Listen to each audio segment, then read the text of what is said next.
Kia ora koutou, I'm Tim, the Grow Good guy, and look at that, it's me. And I kind of do three things, but they're all aligned around my resolve to try and create the most purpose-driven country in the world in good old Aotearoa, New Zealand. So I do that through three ways. My business, Grow Good, so I'm a specialist trainer and coach, and I work with two types of organisations, the ones that have purpose and limited resources. So how do we get them to scale their impact and do more good? And the businesses that have all the resources but no purpose, so how can they become more purpose-driven so that we kind of meet in the middle?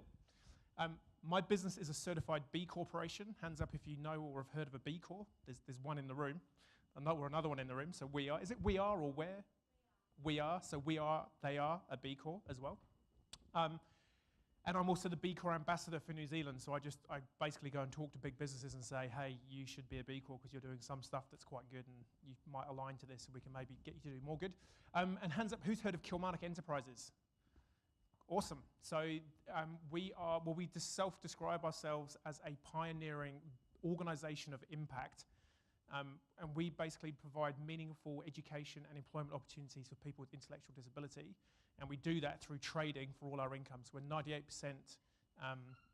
funded through revenue, through trading on a commercial basis, and 2% through donations and funding, and we're a charity. So that's enough about me. We'll get on with what we're going to be talking about here. I keep doing that because I'm so used to the thing being behind me and it's over there. Anyway, so the whole purpose about today, or this session today, is like there's this unifying goal that we all have, and we're all coming here, is to try and get ethical trade, ethical consumerism to be the thing. But we're all doing it in our own little different ways. But what I want to try and do through this little time we're going to spend together today is work out how, through different groups, we're all actually going to be pushing for this bigger collective goal. So by the end of our time together today, you're going to have identified how in a little subgroup, you have like a bigger vision that you can go and achieve. So the talk just before the break, dream big. How can you work collectively to a bigger goal, to a bigger vision? The second thing is we're going to look at within your little groups, what strengths you have, like who's already making some waves. Then we're going to look at how you can start maybe collaborating if you're not already, and if you are, how can we collaborate more? Because there's a really great, I believe it could be an African proverb, you go further together. I'm making it like really paraphrased, but if you work together, you go further. And then lastly, we're going to identify who amongst you can own and build a community around driving your part of the movement further forward. How does that sound? There's no karaoke. We're all good? Fantastic. This is going to be high energy. I need you to share, interact. The more you give, the more collectively you'll get out, the more collective impact you're going to make. So are we all cool with that? Yes. Come on, I know it's late in the day. Fantastic. So without further ado, what I'll have you all please do is stand up. And when the music starts, I'd like you to go and find a partner. It might seem crazy what I'm about to say. It's not a trick question. Everyone got a partner? Cool. So when the music starts again, I want one of you to take the lead, lean in, shake hands, say good day, and ask your partner the simple question, how's it going? Yeah? And this is the thing, like if you've had a bit of a bad day, it's raining, maybe you got sent here, you didn't want to come here, just make it up, because they'll never know. Okay, so question is, how's it going? After about 20 to 30 seconds, I'll pause the music, say swap, stay in your pairs, but it's your then turn to swap roles, and the other person asks you the same question. Does that make sense? Fantastic, let's go for it.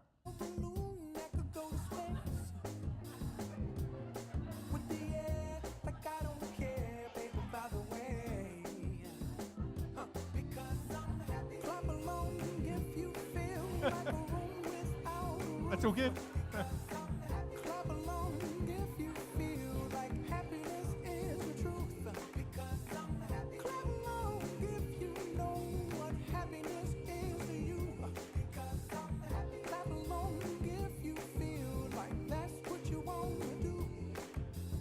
Okay, you haven't swapped. Now's a chance to swap. Ask your partner the same question.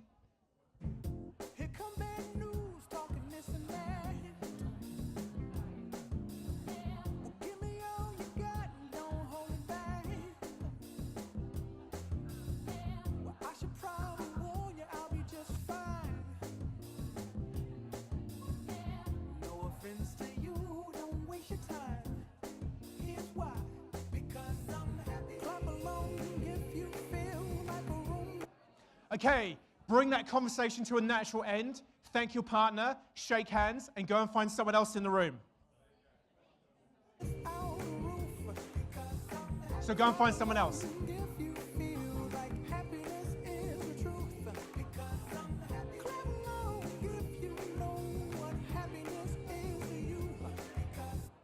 Okay, has everyone got a partner? Okay. Oh, there'll need to be a trio, I think, unless you now have a pair there. Look at that. Fantastic. So the question this time, so same idea. One of you is going to take the lead and shake hands, say good day. The question this time is, what's the change that you're seeking? Like, what's utopia look like? Like, you've solved the thing that is your soapbox issue. That's the thing that you're really passionate about. What is that thing? So same thing. 30 seconds. I'll pause the music. Swap. Take it in turns. Your partner gets to ask the same question the other way. Make sense? Cool. Let's go for it.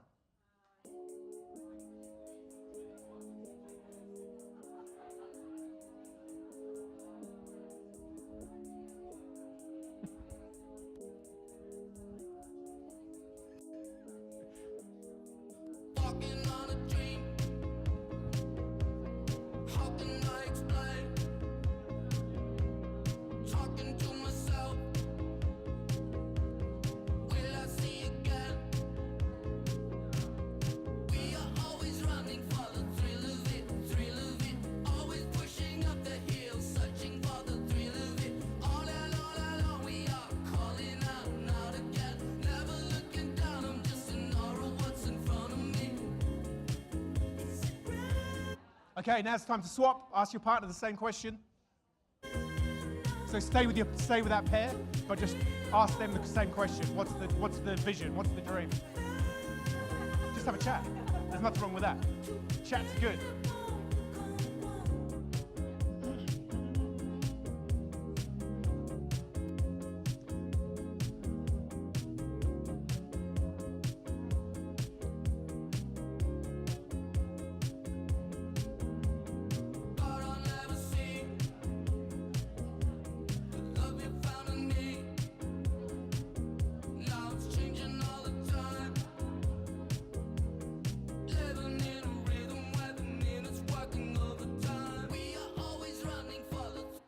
Okay, bring that conversation to a natural end. Shake hands, thank your partner, and go and find one more partner.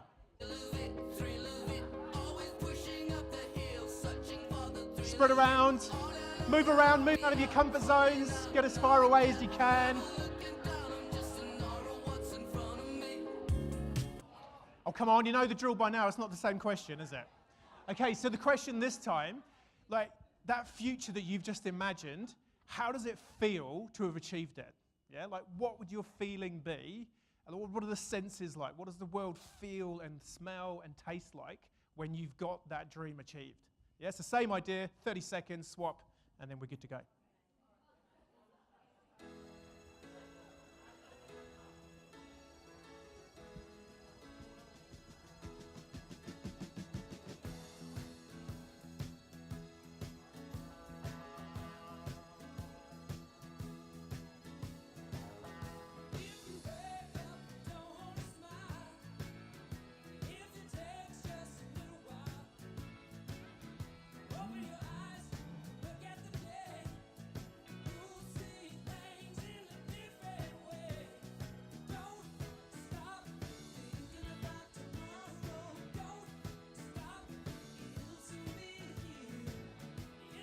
Okay, swap over in your pairs. Last few seconds.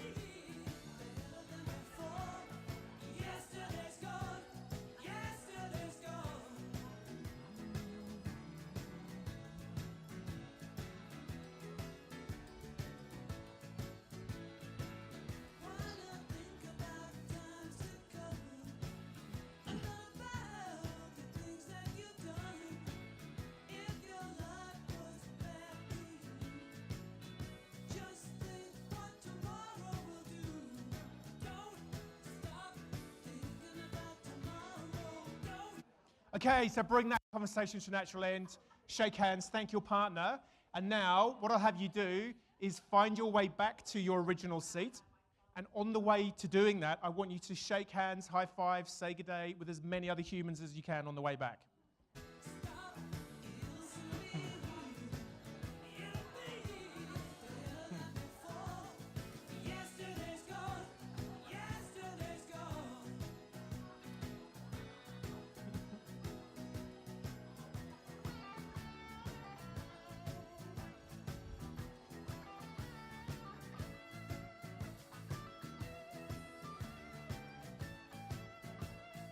I don't get any.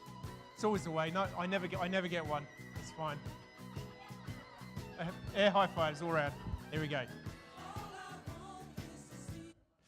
Okay, so just when you thought it was safe to sit down, what we're going to do, so there's 4 kind of subgroups or 4 streams that we're going to be working on this afternoon, okay?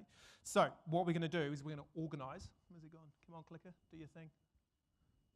Oh, he said 200-metre range. There we go. Cool. So the 4 groups that we're going to be organising amongst ourselves are marketing and advocacy, ethics, which includes human rights, slavery, and women's issues or challenges. The third one is supply chain, and in particular certification. So how do we verify that people are doing what they say they're doing? And the last one is consumers, which is kind of food and fashion. So I'll make it easy, and I'll put it on the screen.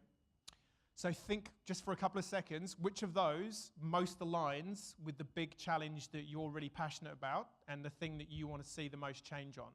Because in a second, when the music starts, I want one group here, 2 groups over there, 1 group here, and 1 group over there. Okay, so just one of you put your hand up and say, I'm doing marketing. Someone else say, I'm going to do one of the others. Yeah, and then you're just going to coalesce around the group. So if you're ready to do that, pick the one you're most passionate about. Pick one of them. So, cool. So marketing. Say again. So I guess, we were thinking about, say again. Transparency, good advertising. We had it from the other Tim, it says 100% pure. Yeah, makes sense? Cool. So go on a line. So you're marketing, supply chain. Who are the other 2 people? Just shout out when you get going. Just like, fantastic. And who's the last one? Go. Let's go.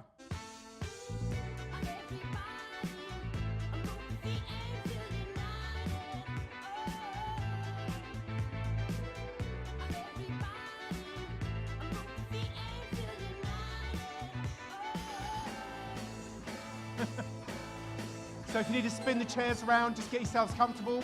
So just form around the people, make a group. Marketing needs to do better at marketing. Marketing's in the corner there, gentleman in the nice shirt.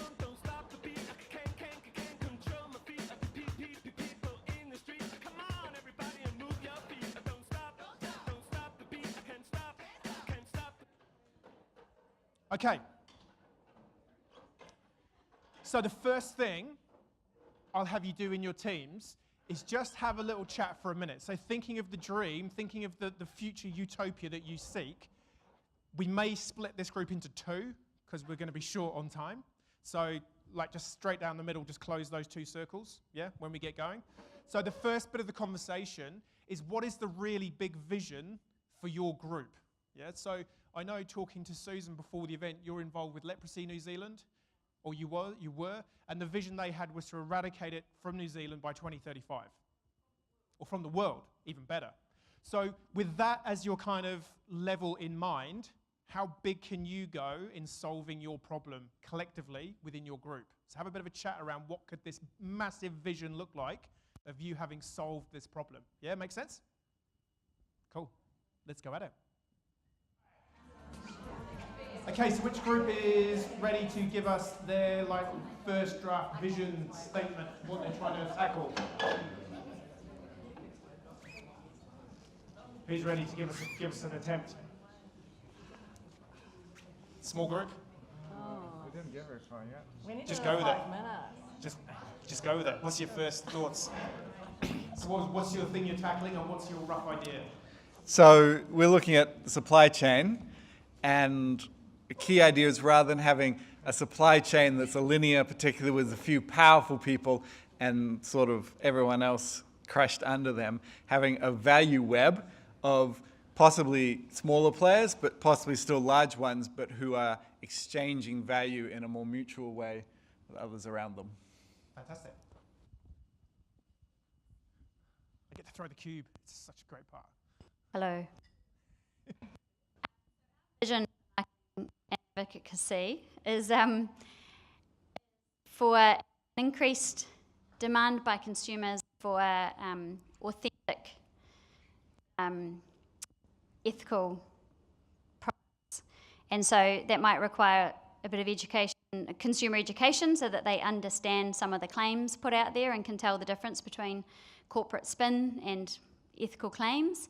And I'd say better marketing by ethical organisations to put a really clear message out there that consumers can engage with, and try and cut through some of the noise that's out there at the moment about sustainability. Fantastic. Are you feeling confident on the throw? Oh, nailed it. Right. Which one? I'll go with this group. Who's ready? It's coming in. Okay, I guess I'm nominated. So ours is on ethics, and we were talking about how, especially in New Zealand, it's quite shocking that some of the middle income earners are actually very struggling, and we've got lots of exploitation of migrant workers and people that are on 0-hour contracts despite the fact it's been outlawed, and that what we really need to focus on in New Zealand is actually getting people into a living wage so they can actually afford to look after their families and actually have a life. So, true story, in Christchurch, the city mission in Christchurch is now getting more like both parents working, so double income with kids coming looking for food packages. It's like it's growing. Like, how does that happen?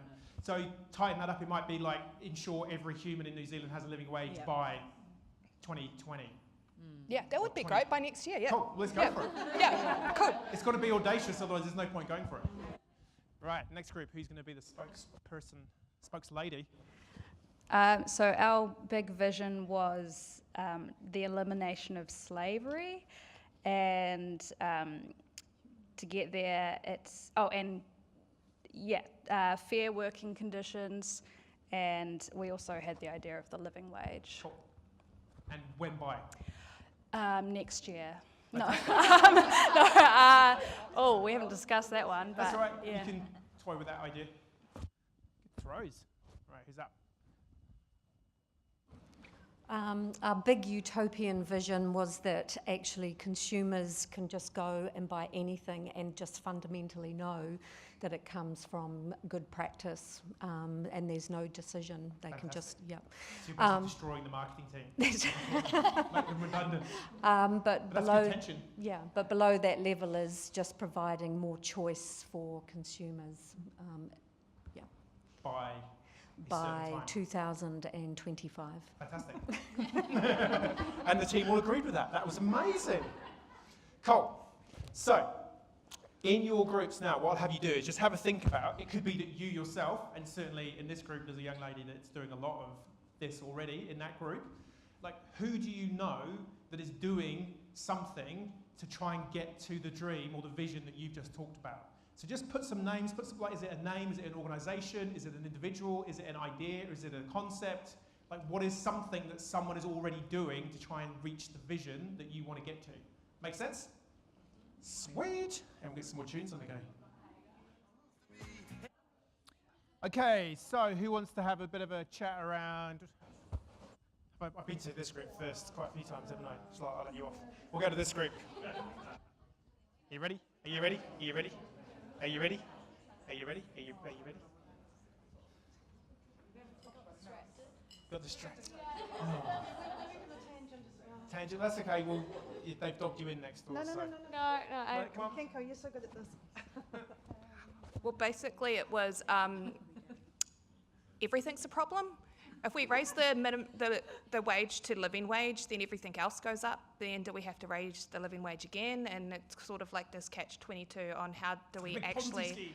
Yeah, so with the type of capitalist market that we're in, the money keeps going up, not to the lower levels. So we kept discussing different options, and every option led to the same conclusion that it's still not going to work. So, yeah, we got no clue. Thanks for coming. It's been great. You get to go home early. Yeah, not a bad idea. So basically, the one thing we came up with was we need to study economics more and get professionals in who actually might be able to fix the problem. Or maybe don't get economists and try and create a whole different system that works. Yeah, that's what I mean. Like study economy so we can fix the economy. Yeah. Oh.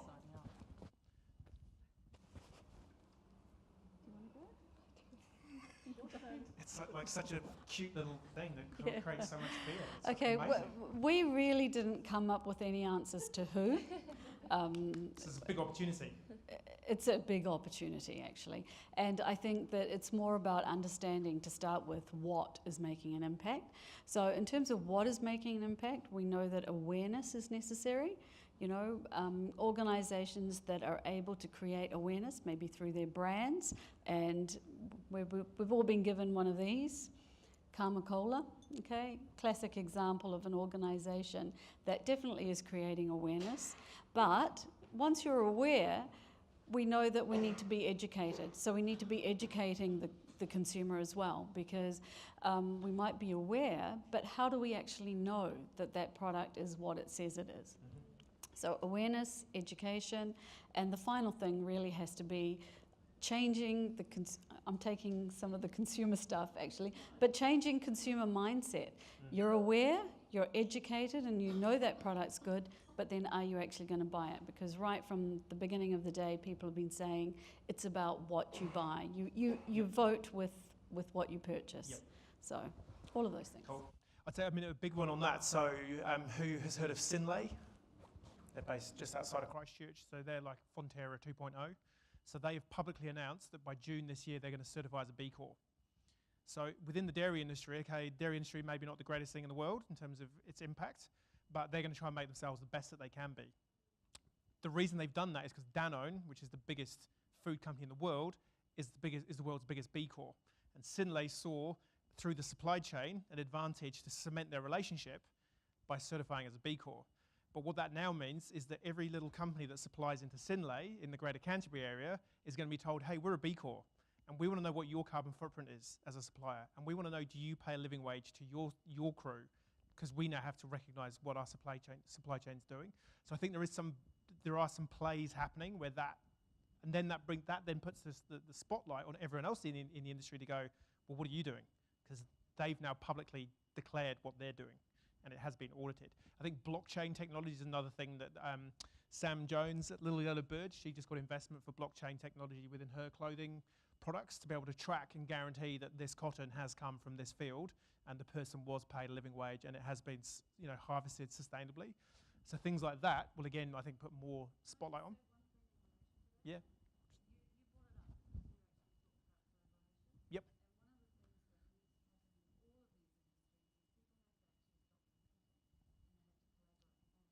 There's this idea that if I tell you where I'm sourcing, it becomes a competitive thing, and it doesn't become sort of something that is about being transparent and being responsible.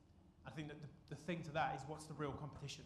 Yeah. Like, is the real competition you earning $5 more per unit than you, or is it raising the playing field for every human? And I think it's really hard because the marketing world is so conditioned to making you want to have more and be more, that I've had this conversation with a good mate of mine. He does similar stuff that I do in Colorado, and we both get the ego talks to us. Oh, well, how many people might say I did a good talk after doing this thing today? Oh, if no one says it, then what am I doing? And if I don't get that thing, and if people don't like my thing on Facebook, we study purpose and meaning and know that it's all pointless, but we still get trapped into it. So it's really hard, even all of us in this room trying to do the most good in the world we can, we still are a part of this bigger system that's trying to bring us back to normal. Can I just say that one of the purposes we have in mind with this conference is bringing people together in the hope that they will collaborate, and by Stealing my thunder. by chance, by meeting, by who you happen to meet, and so you suddenly go, oh, hang on, we can work together. So that's one of the outcomes that we hope for. Fantastic. Can I add something to that group over there? I think it's become really obvious to me over conversations I've had in conferences I've been involved in the last 2 years, is that Trade Aid, with 45 years of trading experience and 65 international trading partners around the world, which is over 500,000 producers, should be consulting around supply chains in New Zealand, because there aren't that many people with experience around clean supply chains. We just need a bit of capacity to do it. But I think that should be the future. Cool. And in terms of your... maybe this group could merge into one. Why not? There's no rules, and you couldn't. I'm not sure that we had a group thing, but can give a personal opinion. You can tell me if you disagree.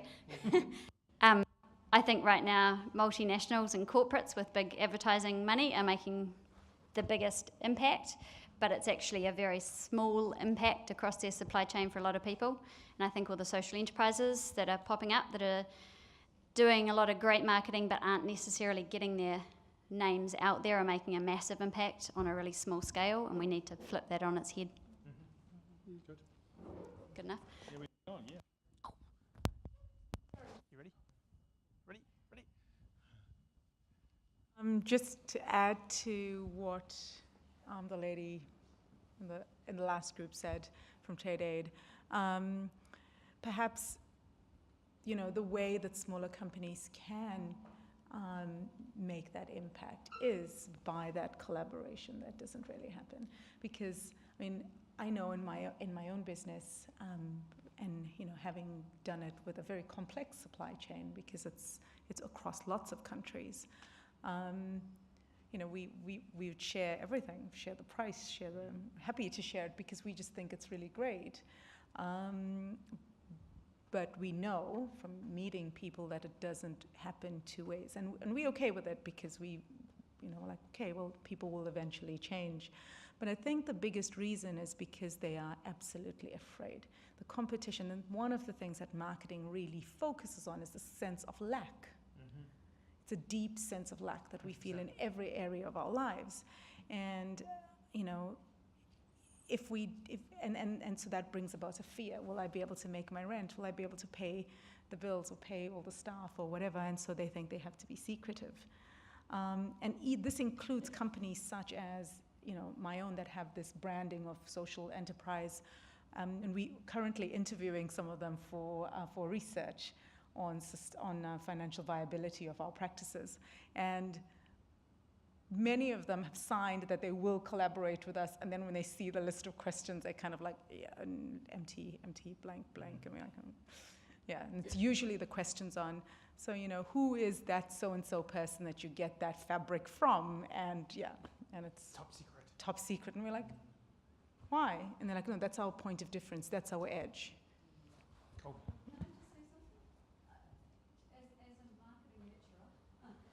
Can I throw this down?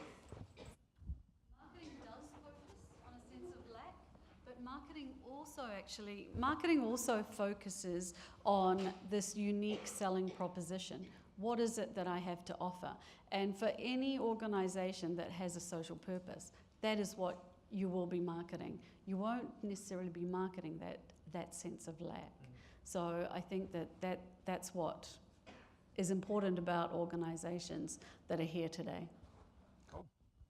Last group, or have you already spoken? I can't remember. You've already spoken? Cool.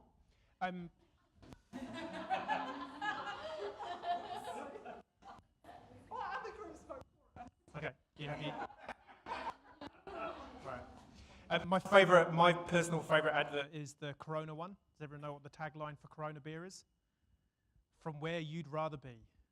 Basically, your life's terrible. Go and buy a 24-pack of Corona, sit in the local park, drink it, and you'll be in Mexico within 3 seconds. Oh. Go on then. A little bit of have it recorded. I think we went sort of all over the place because we were a bit unclear about actually what do these organisations do, because we don't have deep knowledge of what companies do. So I think that is a problem, is that from a consumer's perspective, we just don't know. And so that really needs to be highlighted. So all of a sudden, marketing's back in the room. Absolutely. You're not redundant. They haven't quite squashed you. That's right. You're everywhere. You're trying to infect our minds, aren't you? Marketing can be the solution. It can be, 100%. Fantastic. So, moving along, we've got a couple of slides left to go. So, thinking about what you've just been talking about, and I actually think, for the purposes of this, that these two groups and this group, you should combine, because this is all about how can you collaborate.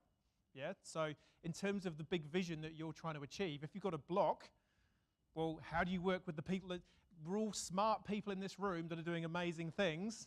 If we pool all our resources together, collective intelligence, we should be able to overcome these barriers. So what's going to be easiest probably for the small group here to go and move in over here? I think supply chain marketing and consumers, I think there's clearly something that you could solve together. So maybe break each group up and form 3 new groups. Does that make sense? To have like a representative from within each group. So these people are going to come and join you, but once you're together, break down into 3 smaller groups so you can keep the conversation going, but make sure there's representatives from each different group within each small group. Make sense?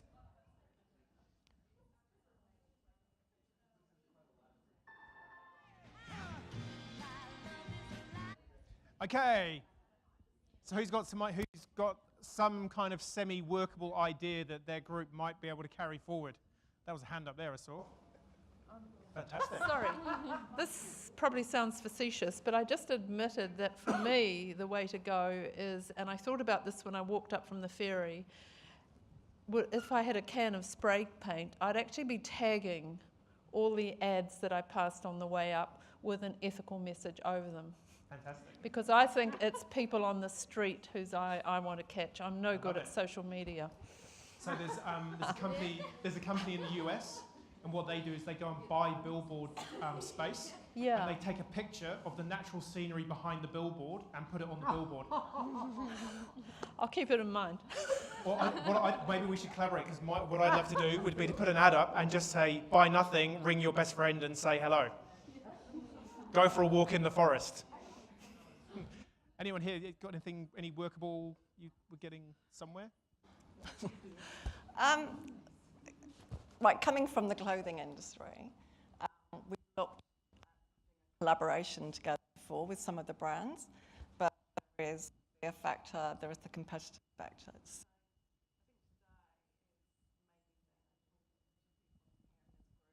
Group is that how can we form a collaboration, maybe not just clothing, maybe as other industries as well, so therefore be less competitive. A reason to come. So for me, it's very much about humanising what they're doing.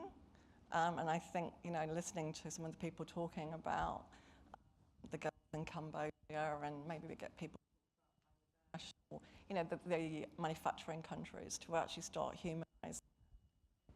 And for me, sitting here today, sometimes you just need it reinforcing every now and then that actually it's worth doing what we're doing. So I think there is an absolute opportunity for doing a collaborative group like the Ethical Trade Initiative in the UK, but I'm not getting anyone helping me do it. So maybe there's an opportunity with some people today that we could do that. Fantastic. I think it's a big opportunity. I think Tim mentioned it. The Colmar Brunton Better Futures survey for the last 3 or 4 years, people want to support ethical brands, they can't find them. That's the recurring message, and it's like the first mover advantage.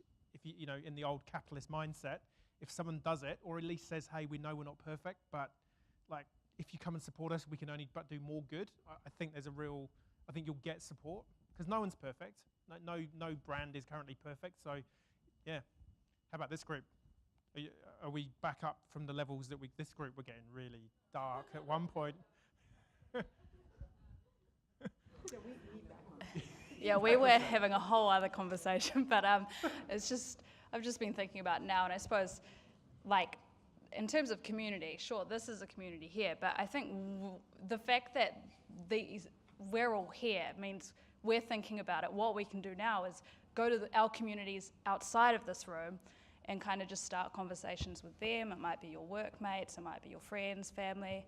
And I also think social media is really powerful. The online community is massive. So even just going to their Facebook pages of these ethical brands, liking their page, sharing their posts, just start getting that traction out there online, I think, will make a difference. Fantastic. You got your hand up, you want to talk? No? You ready? 3, 2, 1. Apparently I'm the spokeswoman.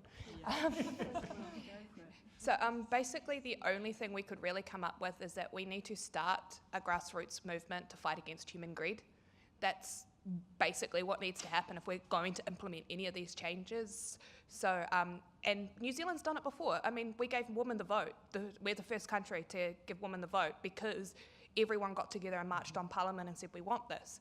If we can go out, like what they were saying, reach out to other communities and get a movement, you know, a grassroots movement going and get a march or something like that, that's basically the only way we can really formulate change. It was interesting because this group also came up when you were talking about the whole me, not we culture. You know, so you're kind of, this group, you're now back together. So, yeah, you've synchronised. Yeah, totally. Totally agree. I was going to say something else, but I've forgotten it. That's cool. Fantastic. All right, well, that's it from me. Any other thoughts, comments, questions? Yeah, that was it from me. Finish on that one. Thank you all.